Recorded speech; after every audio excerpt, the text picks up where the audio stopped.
د کورنیو چارو وزارت د نشه یي توکو پر وړاندې مبارزې معاونیت د کشف تخنیکي تدقیق ریاست اړوند د خاصو جرمونو عمومي مدیریت منصوبینو لخوا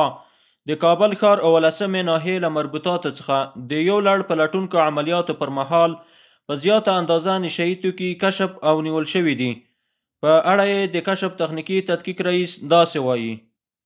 د افغانستان اسلامي امارت د کورنیو چارو وزارت د نشه یي توکو پر وړاندې د مبارزې معاونیت د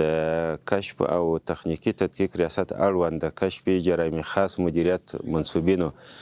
د کابل ښار د 18مې حوزې په مربوطات کې د یو لړ پلټونکو عملیاتو په جریان کې تقریبا په تعداد د 27,000 ټابلیټکې او 10 کیلو شیشه او یوه نه کم د ټابلیټ جوړولو ماشین چې دا په لاس ورغلي دي او د یو کارخونه وه چې د دې ځای څخه ټابلیټ تقریبا نور ولایتونو ته هم انتقالېدلې او یو غټ پروسس یې درلودی. نو موږ د خپلو مجاهدینو د خپلو منصوبینو سره ډېر راضي یو،